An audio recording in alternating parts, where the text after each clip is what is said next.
Hello friends, स्वागत है आपका हमारे YouTube channel medico technician course में। आज आपके लिए एक नया टॉपिक, नई डिजीज़ के साथ हम बात करने जा रहे हैं, जिसका नाम है हाइपरटेंशन। कॉमनली सभी लोगों ने इस डिजीज़ का नाम कहीं ना कहीं सुना है, क्योंकि आज इंडिया में ये डिजीज़ कॉमन हो गई है। क्योंकि इस डिजीज़ से किसी न किसी के फैमिली में कोई ना कोई पर्सन सफ़र कर रहा है।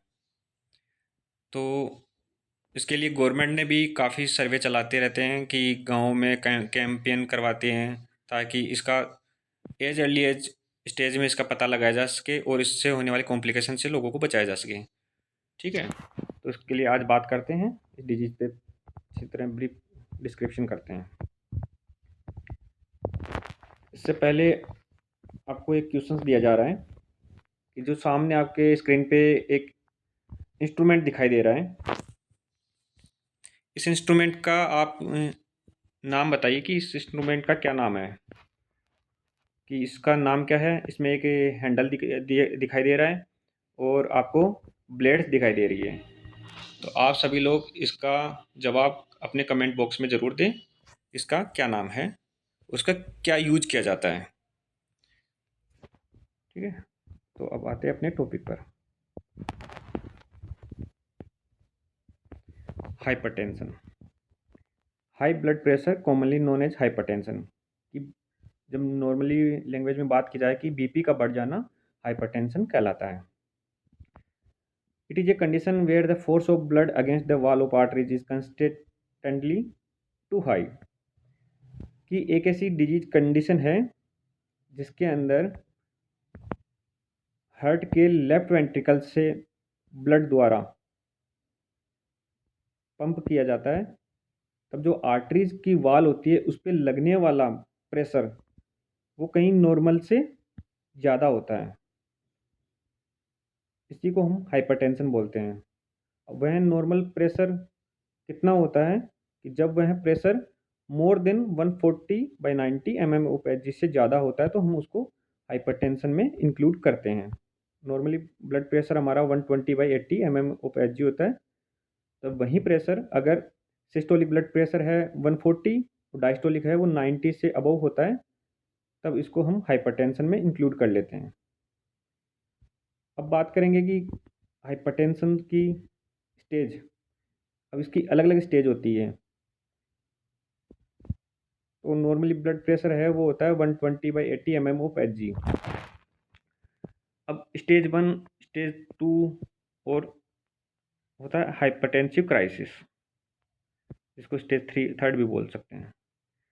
तो जो एक होता है प्री हाइपरटेंशन। प्री हाइपरटेंशन किसको बोलेंगे? जैसे नॉर्मल बीपी हो गया 120/80 mmHg, इस पर हम नॉर्मल ब्लड प्रेशर बोलते हैं। और जो प्री हाइपरटेंशन होता है वो होती है 120 से लेकर 129 से सिस्टोलिक और 80 से 81 से लेकर 89 तक डायस्टोलिक, उसको प्री हाइपरटेंशन बोलते हैं। कि ये वो स्टेज होती है जिसके अंदर हम ये कह सकते हैं कि पेशेंट आपका अभी हाइपरटेंशन की कंडीशन में नहीं है, बट उसकी तरफ जा रहा है। ठीक है, उसको इंक्लूड नहीं करेंगे अभी हाइपरटेंशन में, बट उसको ये बोल सकते हैं कि हाँ ये प्री हाइपरटेंशन की स्टेज है। इसकी तरफ वो आगे की तरफ अग्रसर हो रहा है कि हाँ आगे जाके हो सकता है उसको हाइपरटेंशन की डिजीज प्रॉब्लम क्रिएट हो जाए। अब stage first hypertension. Stage first hypertension में जो सिस्टोलिक ब्लड प्रेशर होता है 130 से 139 mmHg और डायस्टोलिक होता है 80 से 89 mmHg। जब सिस्टोलिक ब्लड प्रेशर 130 से ऊपर हो जाएगा और डायस्टोलिक 100 सॉरी जो डायस्टोलिक है वो 80 से अबव होगा, बट 89 तक, तो इसको स्टेज फर्स्ट में इंक्लूड करेंगे। इसी तरह बात करते हैं stage second hypertension. Stage second hypertension में जब diastolic pressure systolic pressure systolic pressure more than 140 तक होगा, 140 से 180 179, और जो डायस्टोलिक प्रेशर होगा वो मोर देन 90 से अबव होगा। ठीक है, 190 से 119। ठीक है, तब उसको टाइप सेकंड हाइपरटेंशन बोलेंगे। हाइपरटेंशन क्राइसिस, जब हाइपरटेंसिव क्राइसिस होता है कि इसमें पेशेंट को कई प्रकार के कॉम्प्लिकेशन जनरेट हो जाएंगे अगर हमने उसको तुरंत ट्रीट नहीं किया तो। ठीक है, तो ये एक इमरजेंसी कंडीशन हो जाती है। हाइपरटेंसिव क्राइसिस जब पेशेंट होता है तो एक इमरजेंसी क्राइसिस हो जाता है।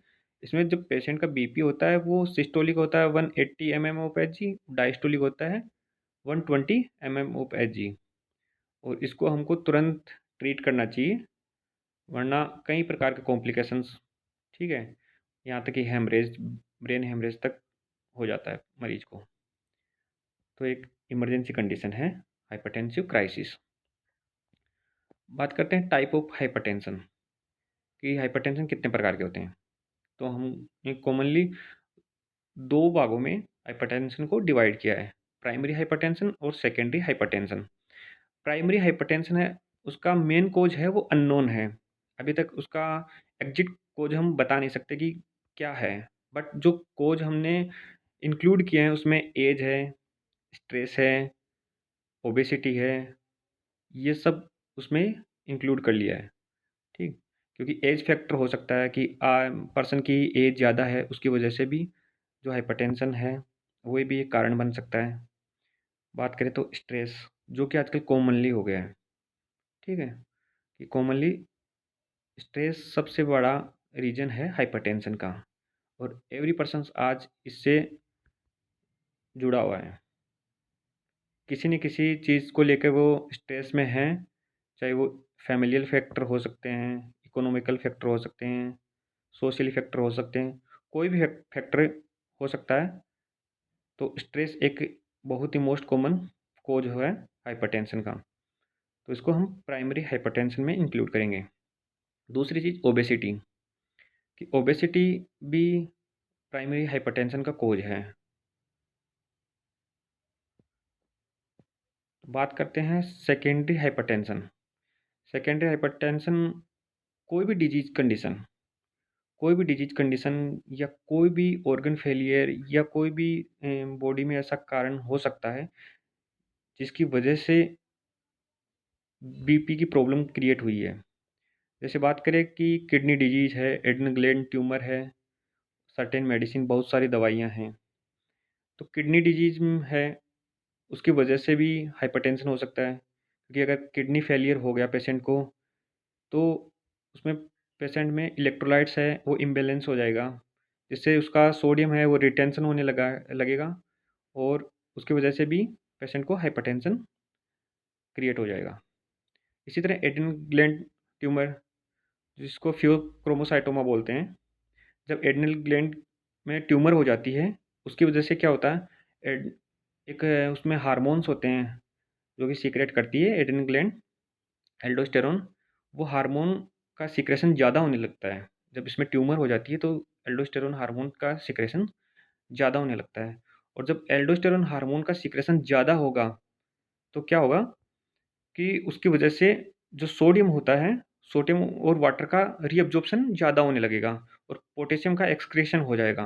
तो बॉडी में या ब्लड में जब सोडियम लेवल ज़्यादा हो जाएगा तो उसकी वजह से पेशेंट का हाइपरटेंसिव कंडीशन जनरेट होगी, तो इसको हम सेकेंडरी हाइपरटेंशन बोलेंगे।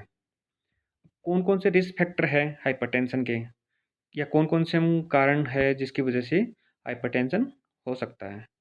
तो जेनेटिक फैक्टर, जेनेटिक फैक्टर में जैसे है कि आनुवांशिक, किसी के माता पिता को है तो हो सकता है उसके बच्चे में भी हो, या किसी के दादा दादी में, किसी भी में, कोई भी फैमिली में ऐसा कैंडिडेट है जिसकी वजह से जेनेटिकली हो सकता है, आनुवांशिक जिसको बोलते हैं। एज फैक्टर, मैंने बताया कि अभी एज के साथ में ये डिजीज ज़्यादा होने की बढ़ने के चांसेस ज़्यादा रहते हैं। फैमिली हिस्ट्री, फैमिली में भी किसी को पहले से रहा हो तो हो सकता है कि उसके नेक्स्ट जनरेशन में भी ये डिजीज हो सकती है। ओबेसिटी, ओबेसिटी भी एक रीजन है कि मोटापा, उसकी वजह से भी हाइपरटेंशन क्रिएट हो जाता है। फिजिकल इनएक्टिविटी, आप ज़्यादातर उन लोगों में हाइपरटेंशन होने का चांसेस रहते हैं जो मोस्टली अपना वर्क है मोस्ट ऑफ टाइम बैठ कर करते हैं, एक ही जगह बैठे रहते हैं लंबे टाइम तक, जिनका फिजिकल इनएक्टिव रहता है, उनका वॉकिंग नहीं रहता है, ठीक है, उन लोगों में ज़्यादातर ये डिजीज़ होने का चांसेस रहते हैं। उसके अलावा टोबैको यूज है, टोबैको है, अल्कोहल है, ठीक है, हाई सोडियम डाइट है, ये सब एक तरह से रिस्क फैक्टर हैं। अब एक्चुअल में रिस्क फैक्टर हम डायग्नोज तब करा पाते हैं जब उनका हम डायग्नोस्टिक के लिए टेस्ट वगैरह करवाते हैं, तब पता चलता है कि इसका रीजन्स क्या है, हाइपर टेंशन का कोई डिजीज फैक्टर है, कोई ट्यूमर है, क्या है, जो भी प्रॉब्लम है वो हम डायग्नोसिस से ही पता करा पाएंगे। पर एक तरह से ये फैक्टर्स हो सकते हैं कि मोटापा हो गया, कोई आदमी वॉक नहीं करता है लंबे टाइम तक, उसका जो वर्किंग पैलेस है वो ऐसा है कि सुबह से लेकर शाम तक वो बैठा ही रहता है, या वो सोडियम डाइट है वो बहुत ज़्यादा लेता है, तो ये चीज़ें उसको मेंटेन करनी चाहिए, क्योंकि ये चीज़ें सारी हाइपरटेंशन की तरफ लेकर जाती है। साइन सिम्टम कि किसी को हाइपरटेंशन है तो उसके साइन सिम्टम क्या आएंगे? पेशेंट को हेडेक बना रहेगा, क्योंकि जब बीपी बढ़ेगा, ब्लड प्रेशर बढ़ेगा, ब्लड की जो है वॉल पे है प्रेशर लगेगा, तो उसकी वजह से क्या होगा कि उसको हेडेक बना रहेगा। डिजीनेस, उस प्रेशर की वजह से उसको चक्कर आने लगेंगे, क्योंकि जो ब्लड प्रेशर है वो इंक्रीज होगा, तो उसकी वजह से पेशेंट एक नॉर्मल ब्लड सर्कुलेशन ना होके एक मतलब जो फोर्सफुली ब्लड होगा उसकी वजह से उसको चक्कर भी आएंगे, शॉर्टनेस ऑफ ब्रीथ, इसलिए इसको सांस लेने में भी तकलीफ होगी। नोज ब्लीडिंग हो सकता है कि जो नोज की ब्लीड है, क्योंकि वहाँ की जो वेसल्स होती है वो बहुत पतली वेसल्स होती है और वो डैमेज हो जाती है, ठीक है, वहाँ की, तो उसकी वजह से नोज ब्लीड, जिसको एपिस्टेक्सिस बोलते हैं, नोज से ब्लीड होना, उसको एपिस्टेक्सिस वर्ड यूज किया जाता है, तो वो भी हो सकता है। फ्लैशिंग, उसका चेहरा फ्लैश करने लग जाएगा, बॉडी फ्लैश करने लगेगी, पूरा रेडनेस एकदम दिखाई देगा, फटीग होगी, उसका वीकनेस रहेगी, कमजोरी थकान बनी रहेगी एनी टाइम, कन्फ्यूजन वाली स्टेज रहेगी, विजन प्रॉब्लम हो सकती हैं, क्योंकि उसको ब्लर विजन्स आ सकते हैं। ये चीज़ें आपको हाइपरटेंशन के साइन सिम्टम में दिखाई देगा। अब बात करते हैं डायग्नोस्टिक टेस्ट में। डायग्नोस्टिक टेस्ट में देखो, उसको कंटिन्यूअसली अगर हाइपरटेंशन है तो उसके लिए हमको उसकी मॉनिटरिंग करना कंपलसरी है, ठीक है। उसका हर 1 घंटे में हम बीपी चेक करके देखेंगे कि हाँ, उसको कितना बीपी और कहाँ तक बीपी जा रहा है, उसका सिस्टोलिक कितना रह रहा है, डायस्टोलिक कितना रह रहा है, तो उसका हर 1 घंटे पे उसका बीपी चेक करेंगे। उसके अलावा ब्लड टेस्ट करवाएंगे, CBC, LFT, RFT, serum electrolytes, ये सब करवा के देखेंगे कहीं सोडियम का रिटेंशन तो नहीं हो रहा है, ठीक है, क्योंकि सोडियम के बढ़ने की वजह से भी पेशेंट में हाइपरटेंशन हो जाता है, ठीक है। और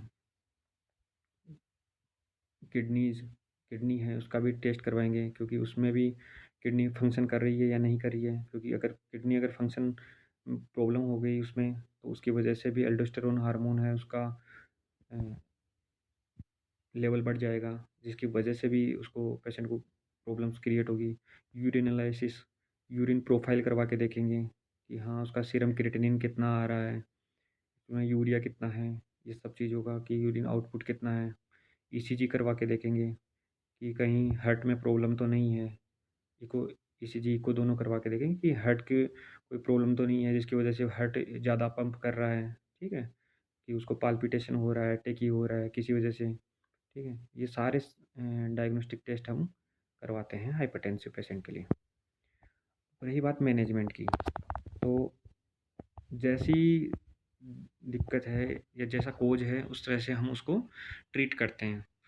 तो मैनेजमेंट की बात करें तो रिड्यूस साल्ट इंटेक, अगर पेशेंट में सोडियम इंटेक बहुत ज़्यादा आया है, हमने उसका सीरम इलेक्ट्रोलाइट करवा के देखा, नॉर्मली सोडियम जो वैल्यू होती है वो 135 से 145 है, वो हमने देखा कि उसका 170 आ रहा है, 180 आ रहा है, तो बहुत ज़्यादा है, ठीक है, क्योंकि उसी की वजह से उस पेशेंट को कन्फ्यूजन वगैरह की स्टेज आ रखी है। तो उस कंडीशन में हम क्या करेंगे कि उस पेशेंट का साल्ट इंटेक है वो रिड्यूस करवा देंगे, या बहुत ज़्यादा है तो रिस्ट्रिक्ट करवा देंगे कि नहीं, अभी सोडियम इंटेक डाइट नहीं देनी है, सोडियम फ्री डाइट दीजिए इसको, ठीक है। इसके अलावा इंक्रीज फिजिकल एक्टिविटी, जो पेशेंट है उसको बोलेंगे कि आपको सुबह सुबह अपना मॉर्निंग वॉक का शेड्यूल बनाना होगा, ठीक है, योगा करना होगा, योगा सेशन आप ज्वाइन करिए, आप सुबह सुबह 1 किलोमीटर 2 किलोमीटर अपना फिजिकल एक्टिविटी के तौर पे कहीं घूमने जाइए, ये चीज़ें उसको बताएँगे।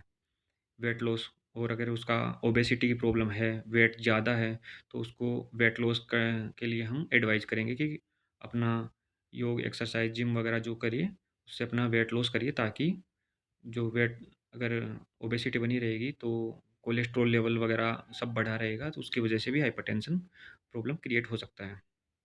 तो जब तक ये चीज़ें सोल्व नहीं होगी, आप इन चीज़ों पे ध्यान दीजिए।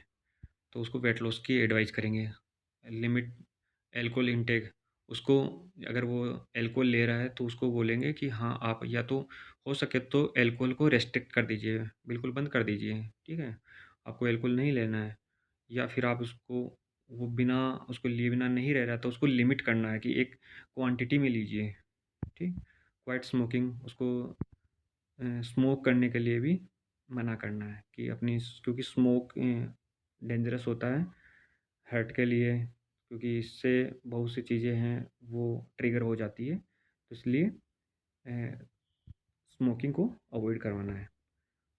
रिड्यूस स्ट्रेस टेक्निक, उसको, जो स्ट्रेस टेक्निक है, उनको थेरेपीज है वो देनी है, उसको साइकोलॉजिकल सपोर्ट देना है कि कोई बड़ी दिक्कत नहीं है, आपको इस पे कुछ दिन वर्क करना है, कुछ मेडिसिन देंगे वो लेना है, आपको जो बताया गया है, को मॉर्निंग वॉक के लिए बताया गया है, ठीक है? ये सारे साल्ट इंटेक को कम करना है, जिम करना है, एक्सरसाइज करनी है, स्मोकिंग को क्वाइट करना है, ये सब चीज़ें आपको करनी है। इस तरह से हम उसको स्ट्रेस रिड्यूस करवाएंगे, और आपको किसी प्रकार की कोई स्ट्रेस है तो आप उन चीज़ों से दूर रहिए, ठीक है? उसके क्योंकि कई बार कुछ फैक्टर्स ऐसे होते हैं जो स्ट्रेस है, जैसे कोई फैमिली प्रॉब्लम ही हो उसको, उसकी वजह से भी उसका बीपी बढ़ सकता है, तो उन चीज़ों में उसको हम साइकोलॉजिकल सपोर्ट प्रोवाइड करेंगे। फिर बात करते हैं इसमें मेडिसिन्स। मेडिसिन्स में हम उसको डाययूरेटिक्स, ठीक है? डाययूरेटिक्स देके, डाययूरेटिक्स में जैसे एग्जांपल मैंने बताया कि लेसिक्स है, फ्रुसेमाइड है, जिसका केमिकल नेम है फ्रुसेमाइड। तो ये देखकर भी बीपी कम किया जाता है। ये सारी एंटी हाइपरटेंसिव ड्रग्स हैं। बस इनका जो मैकेनिज़्म है वो अलग है सभी का। डाययूरेटिक्स है, बीटा ब्लॉकर्स है, एंजियोटेंसिन सेकेंड रिसेप्टर्स है, कैल्शियम चैनल ब्लॉकर्स है। इन सब का काम अलग-अलग है। इसी तरह एसीई इन्हिबिटर होता है। तो ये क्या है, सब अलग-अलग रिसेप्टर्स पे काम करती है। तो किसी दिन अगर हम मेडिसिन पे बात करेंगे तो उनके रिसेप्टर्स पे किस तरह से कोई दवा काम करती है, कैसे हमारी बॉडी में वो वर्क करेगी, कौन से रिसेप्टर को ब्लॉक करेगी, किस रिसेप्टर पे काम करेगी, ये सब उस दिन ब्रीफली एकदम डिटेल से पढ़ेंगे। अभी इसीलिए मैंने आज केवल आपको एक एग्जांपल के तौर पे दिखाया कि कौन-कौन से, कैसे कौन-सी दवा होती है एंटी हाइपरटेंसिव। तो एंटी डाययूरेटिक्स में लेसिक्स फ्रुसेमाइड है, बीटा ब्लॉकर्स में है मेटाप्रोलोल, लोबेटालोल, ठीक है? जिसके पीछे एलओएल लगता है वो बीटा ब्लॉकर्स होती है। और इसी तरह एंजियोटेंसिन सेकंड रिसेप्टर में लोसार्टन मेडिकेशन का यूज़ कर सकते हैं। और कैल्शियम चैनल ब्लॉकर में एम्लोडिपिन है, निफेडिपिन है, जिसके पीछे पीन लग जाता है, PINE, तो वो कैल्शियम चैनल ब्लॉकर होती है, ठीक है? और इसी तरह एसी इनहिबिटर्स ड्रग्स होती है, इसमें केप्टोप्रिल होती है, ठीक है? बात करें कॉम्प्लिकेशंस। कॉम्प्लिकेशंस की बात करें तो जब अगर हमने उस पेशेंट को अगर ट्रीट नहीं किया, उसकी फर्स्ट स्टेज में ट्रीट नहीं किया, सेकंड स्टेज में ट्रीट नहीं किया, तो वो जाके एक क्राइसिस, मैंने बताया था ना कि हाइपरटेंसिव क्राइसिस, कि हाइपरटेंसिव क्राइसिस हो जाता है जब बीपी मोर देन 180। अब उसका बीपी, कोई पेशेंट आया आपके पास में, आपने उसका बीपी चेक किया कि 220 आया, 220 सिस्टोलिक आ रहा है, 130 का उसको डायस्टोलिक आ रहा है, तो आपने अगर उसको तुरंत ट्रीट नहीं किया तो बड़ी दिक्कत हो जाएगी। तो उसको, इसके लिए हमको उसको तुरंत ट्रीट करना पड़ेगा, ठीक है? अगर उस कॉम्प्लिकेशन में अगर वो रहा, घर पे रहा, तो हो सकता है कि वो जाके आगे उसको, पेशेंट को हार्ट अटैक जैसी कर सकता है, हार्ट फेलियर कर सकता है, स्ट्रोक हो सकता है उसको, ठीक है? हेमरेज हो सकता है। तो ये चीज़ें कई बार देखने को मिलती है आपको कि पेशेंट को ब्रेन हेमरेज हो गया। तो उसका एक सिम्पटम, जब हम उसका हिस्ट्री लेते हैं उस पेशेंट से कि आपको कहीं था, बीपी का प्रॉब्लम तो नहीं था, तो वो बताता है कि हाँ, मैं पिछले 5 साल से बीपी की प्रॉब्लम थी, बट मैंने 1-2 बार दिखाया था, दवा खाई, बट बाद में मैंने अवॉइड कर दिया था। तो वहीं जाके आगे कॉम्प्लिकेशन के तौर पे ये ये सारी चीज़ें क्रिएट कर देता है। Heart attack, stroke, heart failure, haemorrhage. बात अभी जैसे पीछे बात की थी कि टिप्स ऑफ प्रिवेंट हाइपरटेंशन, वही है कि उसका जो हेल्दी वेट है उसको मेंटेन करना है, ठीक है।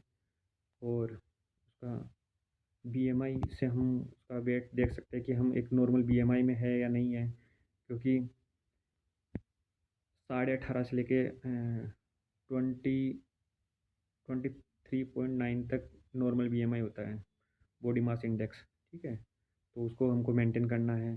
क्वाइट स्मोकिंग स्मोकिंग नहीं करनी है, रेगुलर एक्सरसाइज करनी है, एक बैलेंस डाइट हमको खाना है, ठीक है, जिसमें थोड़ा सोडियम लेवल कम हो, सोडियम कम खाना है, रिड्यूस सोडियम इंटेक, ठीक, नमक वगैरह कम खाना है, लिमिट एल्कोहल कंजप्शन, शराब वगैरह का नहीं लेना है, उसको लिमिट करना है। और मैनेज स्ट्रेस, जो स्ट्रेस है, मेन फैक्टर जो स्ट्रेस है आज अभी के समय में जो ज़्यादातर यही है जो हाइपरटेंशन को करवा रहा है।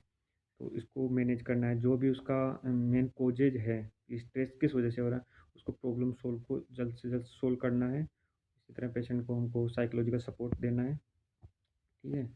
और अपने बीपी को है, ब्लड प्रेशर को मैनेज करके एक हेल्दी लाइफ जीना है। तो धन्यवाद आप सभी का। हमारी क्लास यहीं पे कंप्लीट होती है। अगर आपको किसी भी प्रकार का कोई भी क्वेश्चन हो, कोई भी दिक्कत हो, कोई भी डाउट्स हो, आप हमें इस नंबर पे कभी भी पूछ सकते हैं, या अपना जवाब हमारे कमेंट बॉक्स में ज़रूर दें, ठीक है। जो आपसे एक क्वेश्चन पूछा गया है उस क्वेश्चन का जवाब ज़रूर लिखें। आप हमारे चैनल से जुड़े हो उसके लिए बहुत बहुत धन्यवाद। हमारे चैनल को लाइक शेयर सब्सक्राइब करें और कमेंट ज़रूर करें।